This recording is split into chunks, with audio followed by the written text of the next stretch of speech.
What's up guys, here's Claudio from Visual Modo WordPress themes, and in today's video we're gonna learn how to enable or disable comment sections into WordPress posts or custom post types like portfolio posts, gallery posts, or most specifically blog posts in a simple, fast and effective way.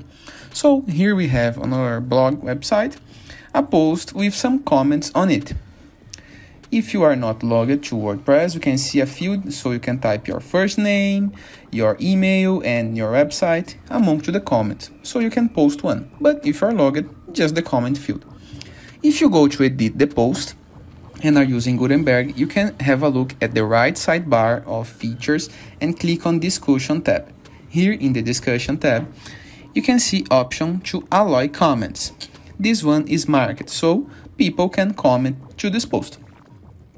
If you unmark this setting and update the post, no more people gonna be able to comment to this post.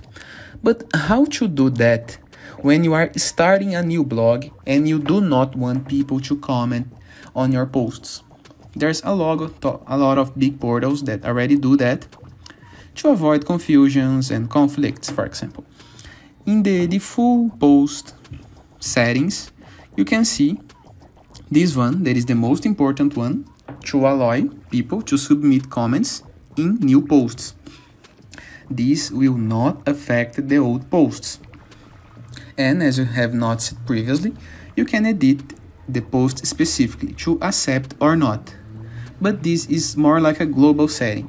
As soon as you mark or unmark this setting, you can save changes and no more comments or more comments.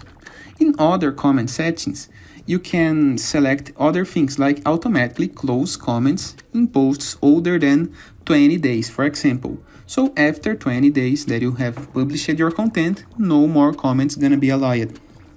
And another useful and very nice settings to play into the discussion options. In addition, if you go to the posts page directly on WordPress dashboard, you can see, if you hover over the post title, a quick edit where you can allow comments and update the post without needs to load the editor.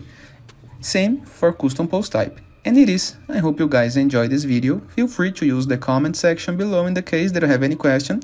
And don't forget to check out the visualmodo.com portfolio of amazing WordPress themes. And I see you later. All the best!